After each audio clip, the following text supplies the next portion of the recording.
We often see Elon Musk and his siblings pictured with their mom, May Musk. Yet their relationship with their father is much more complicated. Errol Musk is a brilliant engineer who undoubtedly passed on his genes to his famous son. He has also been described by Elon as evil. This is the story of how he helped shape the richest man in the world. Errol was born in Pretoria, South Africa, to an army sergeant father and a British mother whose family is famed for their intellect. Errol and May grew up in the same neighborhood. He fell for her supermodel looks.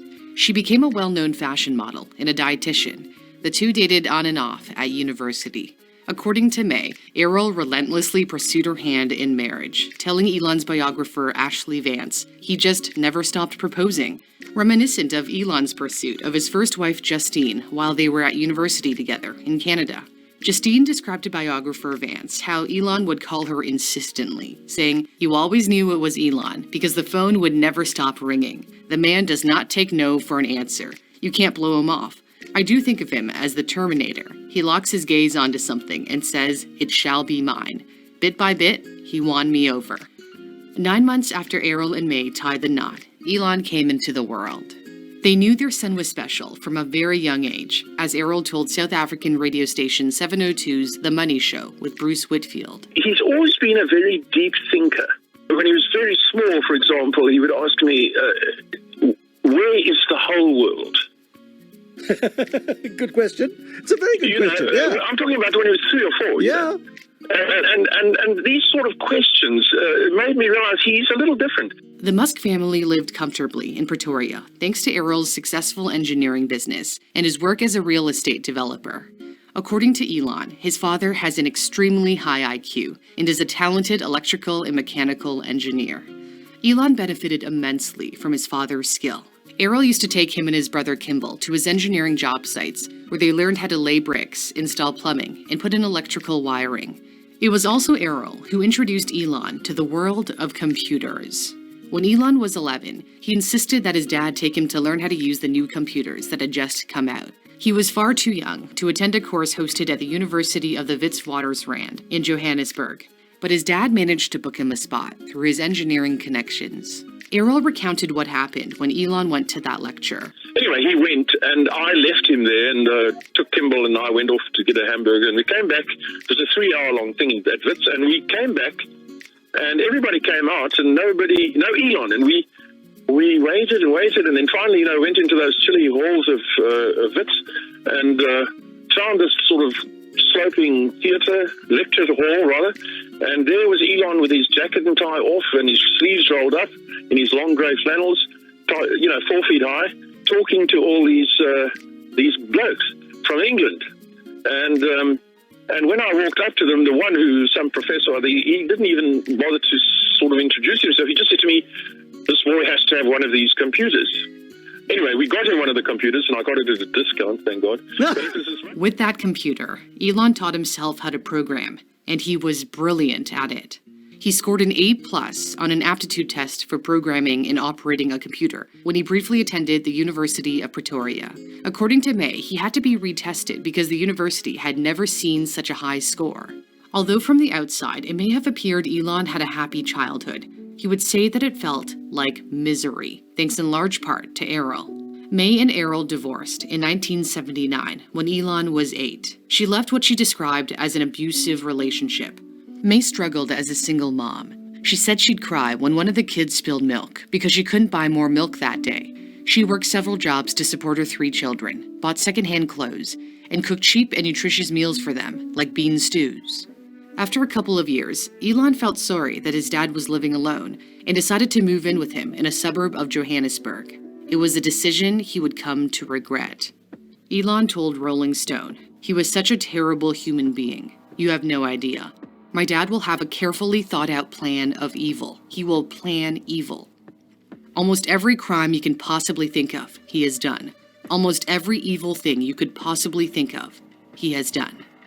Elon never specified what his father had allegedly done, but says he wasn't physically violent toward him. This is what we do know about Errol. He said he once shot and killed 3 people who broke into his home, and was later cleared of all charges on the grounds of self-defense. He also had a child with his stepdaughter, Jana Bezedno, from another marriage. He said his daughter turned to him for comfort after a breakup with her boyfriend, and the child was conceived in the heat of the moment. Errol has spoken out against Elon's portrayal of him, telling the UK's Daily Mail, "Elon needs to grow up. He needs to get over himself. I'm not going to hit back. I'm going to wait until he comes to his senses. He's having a tantrum, like a spoiled child." By the time Elon came to live with him after the divorce, Errol claimed he was making a lot of money in emerald mining. Business Insider reported that Errol owned half of an emerald mine in Zambia. And in another Business Insider article, Errol said, "We had so much money, we couldn't even close our safe." But according to Elon, his father didn't own an emerald mine. Elon tweeted that he had to work his way through college, ending up with $100,000 in student debt, and couldn't afford a second computer at his first company, Zip2. He said when he emigrated from South Africa to North America, he only had $2,000 in his pocket.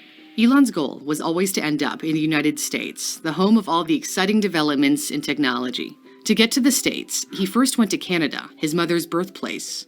Elon was just 17 years old when he arrived in Canada, where he stayed with a cousin working on a farm in Saskatchewan.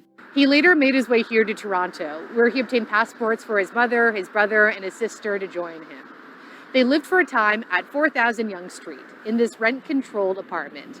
According to May, Elon slept on the couch.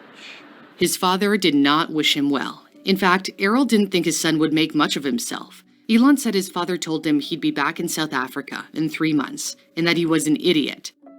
That idiot went on to found and run two of the most innovative and successful companies in the world, Tesla and SpaceX. Some have suggested that Musk's image as the savior of humanity, by accelerating the world's transition to sustainable energy, and by trying to colonize Mars, might stem from his childhood pain.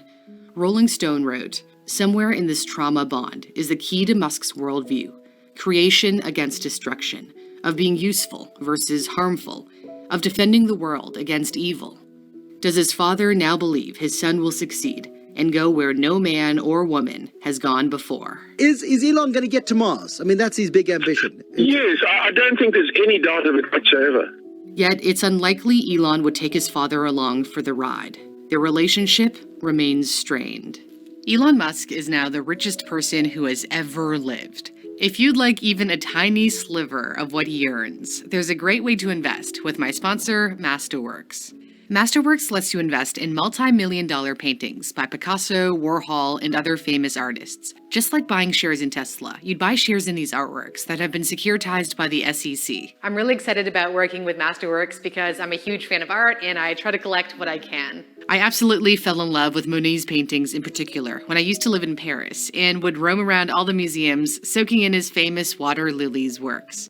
When Masterworks sells the art, you get your portion of the proceeds, which worked out to a 32% net return for those who invested in Banksy's Mona Lisa, and 31.7% for investors in George Condo's Staring into Space. What's great about investing in art is that it protects you from the bull market we're in. Plus, the art market shows no signs of slowing down. Contemporary art has outpaced the S&P in the last decade, so it was no surprise that the Wall Street Journal said art is among the hottest markets on earth right now. If you'd like to diversify your portfolio and join